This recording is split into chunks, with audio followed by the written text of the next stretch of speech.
ariko hari ibanga rizwi n'abakezi benshi. Ibanga ry'ubuzima. Ku cyigisho cyacu cy'uyu munsi, ibanga ry'ubuzima, turaza kuganira uko warwanya stress cyangwa se stress management, cyangwa se aricyo cyitwa umunaniro ukabije, ukuntu wawirinda cyangwa se uko wawurwanya. Turatangira tumenya niki, wawirinda ute,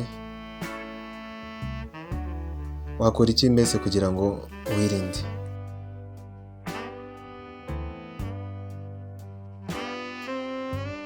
Dutangira tubara ubusobanuro bwa stress. Stress cyangwa se sitiresi ni iki? Stress ni igihe umuntu ageramo ubwo atabasha guhuza ibyo asabwa n'ibyo afite cyangwa ashobora kuba yakora.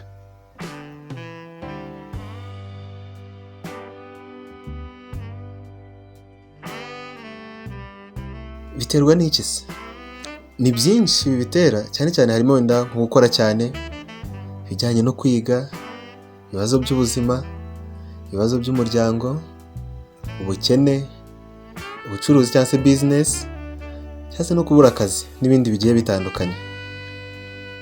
Nk'uko mubibona kuri iyo foto, murabona uwo muntu ibibazo byamurenze, byamubanye uruhuri, aba ari iyi cyangwa se ni iyi ngiyi. Gukora cyane nk'uko twari tumaze kubivuga, umuntu ashobora gukora cyane pe kugeza aho umunaniro umubana mwinshi, cyangwa se akaba umunyeshuri kiga cyane pe aho ikiruhuko kiba gikeya. Ariko ntabwo umuntu akwiye guheranwa n'ibyo ngibyo, turaza kugenda tubibona imbere. Ibibazo byo muri ubu buzima cyangwa se ibibazo byo mu miryango nabyo biri mu bintu bishobora gutera stress. Rero umuntu yumva yacitse intege, cyangwa se akaba nk'aba ngaba aho umuryango baba bahora batongana, umwana murabona ibibazo byamurenze nawe yumiwe mbese. Ibitera stress nko kwa muganga se ni ibihe? Igihe umuntu yaba yaje kwivuza, ushobora kugira ubwoba bitewe n'ibyo yaje kwivuza, cyangwa se uburibwe bwinshi. Ibiciro byo kwa muganga burya nabyo biri mu bintu bishobora gutera stress, kutamenya uburwayi umuntu arwaye n'ibindi. Ku bakora kwa muganga burya nabo bashobora guhura na stress, ntabwo ari iy'abarwayi gusa, cyane cyane nk'iyo habaye kutagira umusaruro mwiza w'ubuvuzi baba bakoze. Bagiye nko kubaga umuntu cyangwa se n'ubundi buvuzi bwose baba bakoze ntibugende neza, biri mu byatera abakozi bo kwa muganga stress. Igihe hadutse uburwayi budasanzwe, ngira ngo nk'iki gihe cya COVID-19 ni ibintu bigaragara cyane, stress mu baganga hirya no hino yariyongereye ku rwego rukomeye. Akazi kenshi cyangwa se gukora cyane nabyo biri mu bishobora gutera stress. Hari ibimenyetso rusange bya stress nk'uko tugiye kujya tubireba kimwe kimwe. Ni byinshi, bishobora no gutandukana bitewe n'umuntu ku wundi, ko burya ntabwo icyo umwe afiteho imbaraga undi ariko abasha kukigeraho imbaraga, ko imibiri yacu igiye itandukanye. Ariko harimo nko gucika intege. Uno muntu yacitse intege neza pe, byanze. Kugira umushiha, umuntu utongana, amahane menshi. Burya ntabwo buri gihe ariko umuntu ariko bameze, hari igihe bishobora guterwa na stress cyangwa se umunaniro cyangwa se ibintu byinshi byahuriranye mu mutwe we, bikaba byatuma agira amahane, kwigunga no kubura ibyiringiro. Uramubona byanze akiheza, yaha wenyine. Ushobora kugira iseseme cyangwa se kubura apeti. Hari n'abagira apeti nyinshi, aho guhindagurika mu kwihagarika cyangwa se kujya kwituma. Hari ukubura ibitotsi no kwiyongera k'umuvuduko w'amaraso kuri bamwe na bamwe. Gutakaza ibiro cyangwa se kunanuka nk'uko mubona ko uwo mugabo.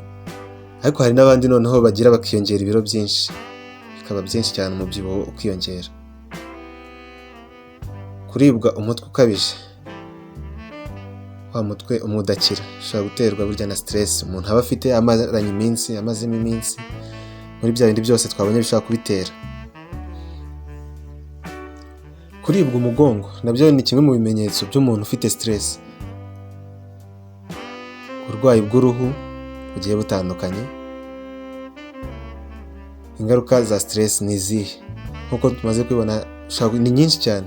Bashobora kugira indwara z'umutima harimo umuvuduko cyane cyane, kuribwa umutwe udakira twabibonye, kuribwa umugongo nabyo twabibonye bidakira, umunaniro udakira, diyabete n'indwara zindi zigiye zitandukanye z'uruhu. Uburyo butandukanye bwo kwirinda stress ni ubuhe?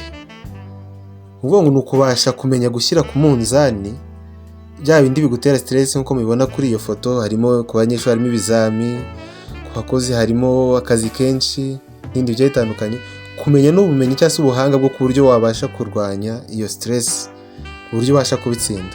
Rero ni ingenzi cyane ko umuntu agomba kuba afiteho ubumenyi ku buryo ubasha kumenya uko ubyitwaramo igihe wumva ibintu byakubanye byinshi. Nyamwibuka neza ubusobanuro bwa stress ni igihe utabasha guhuza neza ibyo usabwa ndetse n'ibyo ufite.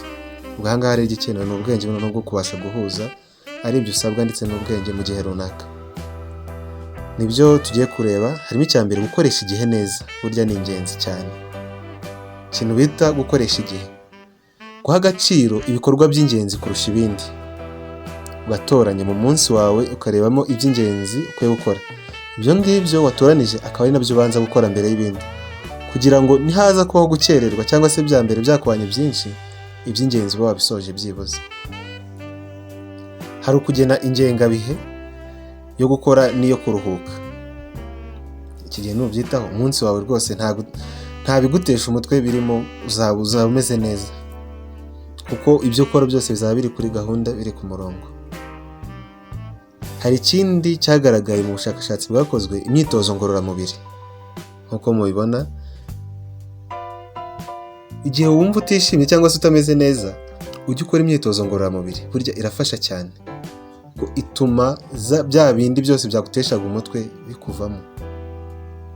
Harimo abirukanka, kwiruka, kugenda n'amaguru, harimo aboga, n'indi myitozo igiye itandukanye. Hari abandi bahitamo kwikinira n'abana nk'uko mubibona uyu muryango rwose, ku buryo ibyiyumviro byabo bihinduka. Abandi bahitamo kujya gukora mu busitani cyangwa se mu mirima, kugira ngo bumve ko bya bindi byabateshaga umutwe bigenda bibavamo. Biterwa n'umuntu ikiri hafi yawe. Ikikuri hafi nicyo ubasha kuba wakora. Hari abahitamo gukora ibiguhuza n'abandi. Iki ni ingenzi cyane. Banditse ngo uburyo bwiza bwo kwirinda kwigunga cyangwa se kubabara no kurambirwa ni ugukora ibikorwa biguhuza n'abandi, gukorera hamwe, kuko uko mugenda muganira biguhuza cyangwa se bikwibagiza bya bibazo byawe wari ufite, bityo ukagubwa neza, ugakora ufite morale cyangwa se ufite akanyamuneza.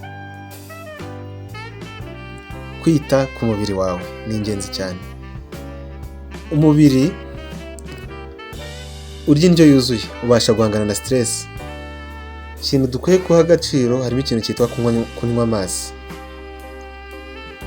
kurya indyo yiganjemo imbuto ndetse n'imboga. Ni ibintu byagaragaye ko bifasha cyane mu kurwanya stress. Ubwo rero ni ahacu kugira ngo tubigiremo uruhare. Hari kugira isuku no kwambara neza, guhora ukeye, aricyo twita kuri smart. Kugira isuku no kwambara neza ugahora ukeye aho uri aho ariho hose, biri mu bintu burya birwanya stress, nuko abantu benshi bamwe batabizi. Uzabigerageza. Kwirinda inzoga n'itabi. Hariho bamwe bajya batekereza ko inzoga yafasha umuntu kurwanya ibibazo cyangwa se mu kwigabanya, ariko nk'uko ubushakashatsi bwabigaragaje, inzoga iri mu byo bita depressant cyangwa se mu bituma umuntu abwagira stress. Inzoga n'ibindi biyobyabwenge ntabwo bigabanya stress burya nk'uko bamwe bajya babyibwira cyangwa se babitekereza, ahubwo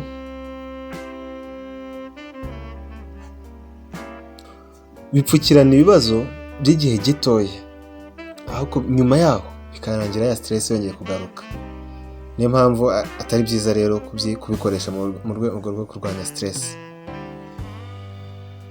Kugira uwo uganiza ibyawe ni ingenzi cyane. Byaragaragaye ko kugira umuntu wiyumvamo wisanzuyeho ukamubwira ibibazo byawe ni ikintu cyiza cyane cy'agaciro. Kugira uwo wizera wisanzura ukamuganiriza ibyawe byagufasha gutuma umutima ucururuka ukumva uguwe neza. Gufata umwanya wo kurira, iki ni ikintu abantu benshi batajya batekereza ariko cy'agaciro.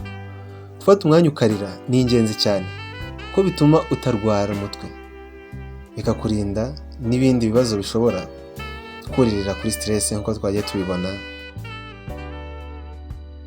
ahashize. Gufata umwanya wo kubana n'abandi ukanaseka ni ikintu cy'ingenzi cyane. Buri gihe ufata akanya ugaseka ukisanzura n'inshuti zawe ni ibintu by'ingenzi bigufasha ko hari imisemburo bituma umubiri usohora ku buryo ugubwa neza, ya stress ikagenda ishira kandi bikaba byanakurinda. Tekereza ibyiza, iki ni ikintu cy'agaciro. Umuntu utekereza ibyiza cyangwa se uwo twita optimist abona amahirwe muri buri kintu cyose kigoye, ariko umuntu ubona ibintu mu buryo bubi ari uwo bita pessimist abona ibigoye muri buri mahirwe yose. Ni ahacu rero burya gutekereza ibyiza, kubona ibyiza mu bandi cyangwa se no mu bintu byose aho kugira ngo tubibone mu buryo bubi gusa. Ikindi ni ukumenya imbibi zawe kandi unasenge. Gufata umwanya ugasoma Bibiliya no gufata umwanya ugasengana n'abawe ni iby'agaciro, ni kimwe mu by'ingenzi byagufasha kurwanya stress. Umwanzuro nk'uko tubisanga muri aya masomo aratubwira ngo ibyo mbibabwiye kugira ngo mugire amahoro muri njye, mwisi mugira umubabaro ariko nimuhumure nanejeje isi. Aya ni amagambo Yesu yavuze nk'uko tubisanga muri Yohana igice cya 16 umurongo wa 33. Agira ati ntabaza ndagutabara nkwereke ibikomeye biruhije utamenya, nk'uko biri muri Yeremiya igice cya 33 umurongo wa 3. Umutima unezerewe burya ni umuti mwiza, ariko umutima ubabaye umutera konda. Tubisanga mu Migani igice cyawo cya 17 umurongo wa 22. Nk'uko mubibona kuri iyo foto ahangaha aratwereka neza ko ugiye kwinjira mu gice cyangwa se mu gika kitagira stress niba wakurikije ibyo twagiye tuvuga hashize. Ushaka kumenya byinshi byisumbuyeho ushobora gusoma ibitabo byifashishijwe, harimo nk'igitabo cyitwa Rengera ubuzima cyanditswe na Ellen G. White. N'aya masomo twasanze tuyasanga muri Bibiliya. Hari n'ibindi bitabo byinshi bya siyansi. Murakoze cyane kubana natwe, mwabigezwagaho na Jerome Nshimiyimana. Mwibuke kudukorera subscribe kuri YouTube channel yacu Joe Gospel and Health. Ufite ikibazo cyifuzo mwashyira muri commentaire kugira ngo ubutaha tuzabiganireho. Murakoze cyane. Ibanga